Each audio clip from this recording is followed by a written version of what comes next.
Monsieur le Président, Madame le Ministre, Madame la Présidente de Commission, mes chers collègues,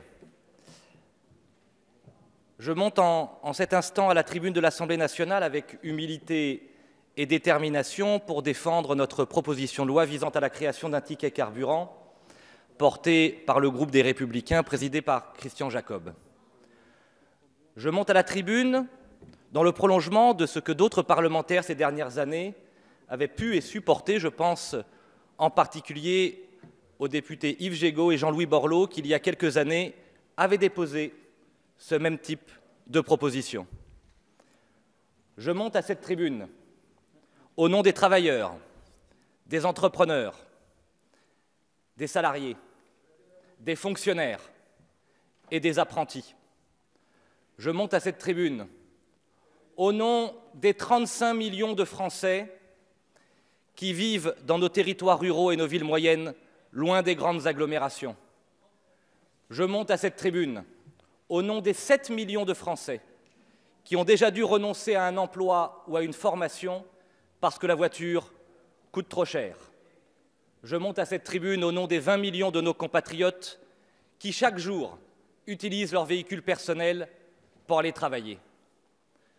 J'y viens au nom de ceux qu'on n'entend jamais, qui ne s'expriment jamais, au nom des classes moyennes, des ouvriers, des employés, des travailleurs, à tous ces Français à qui on demande toujours tout et qui ne réclament jamais rien. Je monte à cette tribune avec le visage, le regard et l'impatiente colère de millions de Français qui attendent des propositions concrètes en faveur du pouvoir d'achat et de l'égalité des territoires. Je pense en particulier en cet instant à cet apprenti de Romorantin qui doit refuser un apprentissage parce que la voiture coûte trop cher. Je pense en cet instant à cet ouvrier de Saint-Aignan-sur-Cher qui se dit que décidément le travail ne paye pas ou ne paye plus dans notre pays. Je viens au nom des fonctionnaires et des entrepreneurs, tout particulièrement qui n'arrivent plus à embaucher car le coût du travail et les coûts de transport sont devenus considérables. Cette proposition de loi visant à la création de ce ticket carburant s'inscrit dans un double contexte que chacun connaît. Personne sur ces bancs, personne ne peut décemment venir nous dire avec clarté qu'il croise chaque jour des Français se réjouissant d'une hausse du pouvoir d'achat.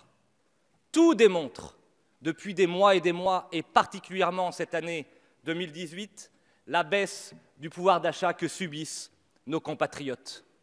La hausse de la CSG, avec cet exemple que chacun connaît de ce couple de retraités au sein duquel chacun gagne 1 000 € et qui paiera 444 € de CSG en plus en 2018. Ce sera le cas pour les travailleurs du monde rural et des villes moyennes, sur la hausse du diesel, sur la hausse du fioul, sur la hausse des frais bancaires, sur la hausse du timbre-poste. Toutes ces hausses fiscales, 4,5 milliards d'euros que votre majorité a voté, a imposé aux Français pour l'année 2018. Premier contexte. Le second contexte, tragique pour nos compatriotes, ce n'est pas simplement la question du pouvoir d'achat qui concerne tous les Français.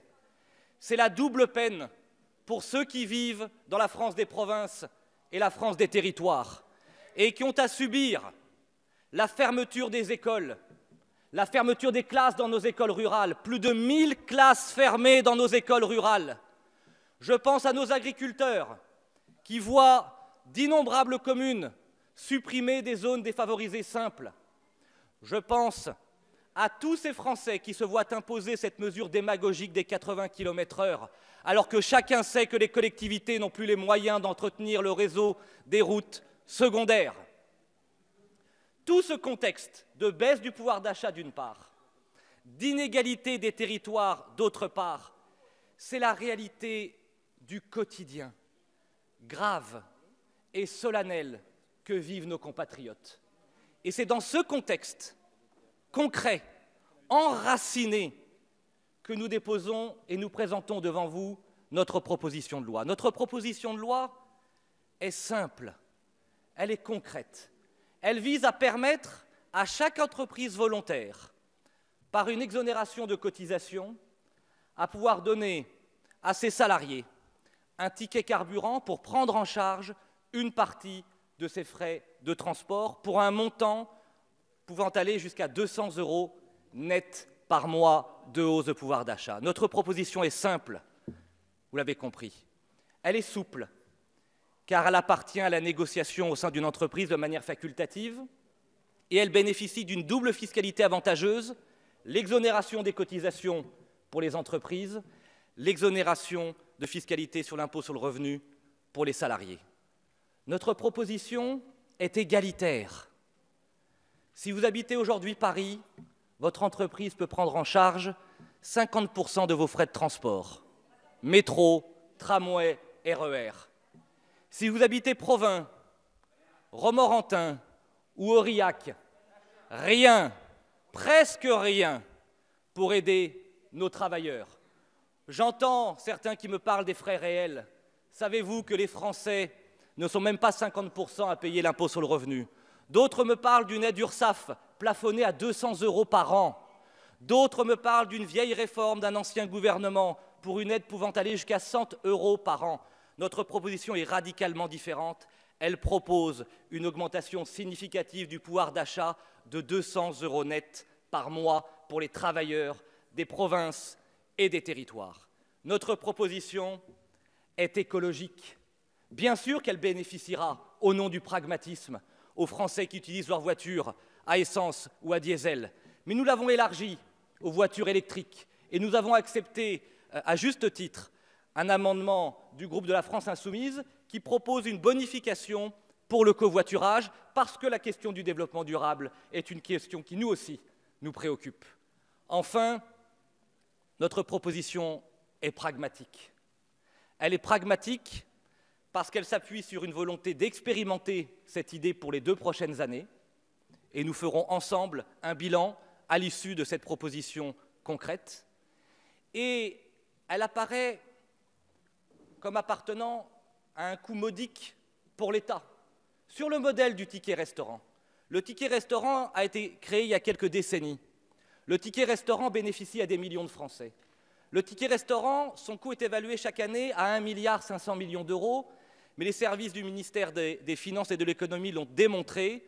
Pour un coût d'1,5 milliard d'euros, c'est 8 milliards de réinvestissement dans l'économie française, 162 000 emplois non délocalisables sauvés. C'est la même chose avec le ticket carburant, dont le coût est évalué à 600 millions d'euros et qui serait largement amorti par l'investissement dans nos territoires, l'augmentation du pouvoir d'achat et donc l'augmentation des recettes fiscales pour l'État à travers la TVA. Vous voyez bien combien, sans aucune légèreté, en prenant des exemples concrets, en parlant au nom des travailleurs et des Français qui souffrent, c'est dans ce contexte que nous venons exposer notre proposition de loi. Nous, les habitants de la France des provinces et des territoires, nous, les habitants des communes rurales et des villes moyennes, nous ne demandons pas à être traités mieux que les autres, mais nous ne demandons pas d'être traités moins bien que les autres. Nous croyons en l'égalité. Nous croyons en l'égalité des territoires, en la justice sociale, en l'équité, en l'équilibre. Vous nous avez depuis des mois martelé, soufflé, parfois même asphyxié du joli mot de constructif. La question que nous nous posons en cet instant, quand est-ce que la majorité va se révéler constructive? Quand est-ce qu'Emmanuel Macron va se montrer lui-même constructif? Quand, sur les bancs des oppositions, de la gauche, de la droite, des propositions de bon sens, concrètes, pragmatiques, au service de l'intérêt général et du bien commun sont proposées, quand est-ce que vous allez enfin écouter la voix des oppositions de bon sens? Notre proposition est une proposition de bon sens. Alors si vous êtes pour la souplesse, pour l'égalité, pour la France des provinces, pour la France des territoires, si vous êtes pour la justice sociale, pour le pragmatisme et pour l'efficacité, vous ne pouvez pas faire autrement que de soutenir, que d'apporter de votre soutien et que de voter pour notre proposition de loi au service des travailleurs et des Français.